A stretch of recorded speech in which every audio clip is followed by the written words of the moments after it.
नमस्कार दोस्तों, आप सभी का स्वागत है आज के एक न्यू स्टोरी में। जी हाँ दोस्तों, आज की कहानी में हम लोग सुनने वाले हैं यानी धनतेरस की कहानी। हो सके तो दोस्तों कहानी को आप लोग पूरा सुनना। तो चलिए दोस्तों कहानी को स्टार्ट करते हैं। एक दूर नगर में एक राजा और उनकी रानी रहा करते थे।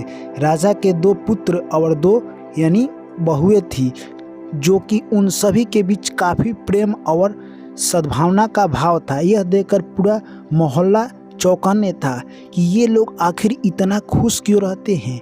राजा का कारोबार कहे तो काफ़ी अच्छा चल रहा था। एक दिन की बात है, राजा के स्वप्न में माँ लक्ष्मी प्रकट हुई और बोली, हे राजा, आपके घर से मैं जा रही हूँ।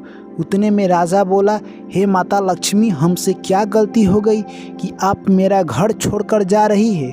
इतने में माता लक्ष्मी बोली कि मैं तुमसे रूठी हूँ, अब मैं तुम्हारे घर से जा रही हूँ और तुम्हारे घर अब नुकसान आएगा। राजा बोला, हे माता, हमसे क्या गलती हो गई कि आप हमारे घर से जा रही है।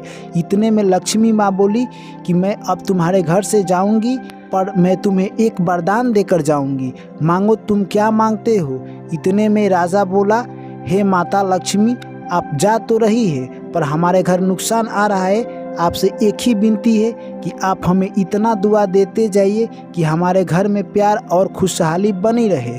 माता ने कहा, तथास्तु।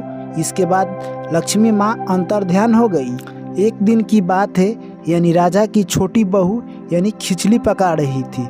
वो खिचड़ी पका रही थी और उसमें नमक डालकर वो चली गई। उसके बाद उसकी दूसरी बहू आई, वो भी नहीं चीखी कि इसमें नमक है या नहीं, वो भी खिचड़ी में नमक डालकर चली गई। इसके बाद यानी रानी आई, वो भी देखी कि खिचड़ी बन रहा है, उसमें वो भी नमक डालकर चली गई। यानी रानी भी खिचड़ी में नमक नहीं चीखी। ऐसे में खिचड़ी में काफ़ी ज़्यादा नमक हो गया।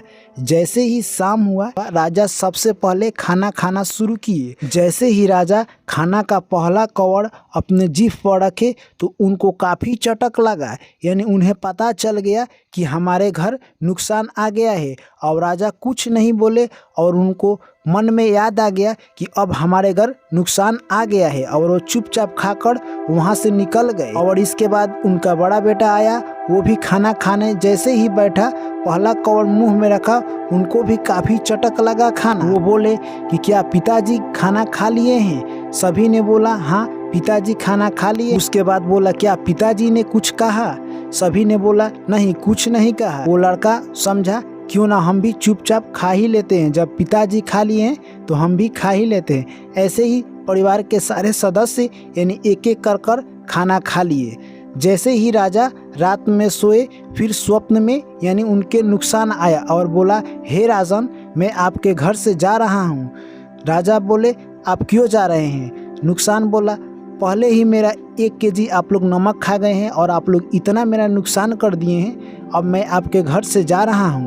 राजा बोले, ठीक है जाओ तुम। और इसके बाद उसके घर माँ लक्ष्मी प्रकट हुई और माँ लक्ष्मी का उसके घर यानी कहे तो राजा का घर वास हो गया। तो दोस्तों इस कहानी से हमें क्या सीख मिलती है?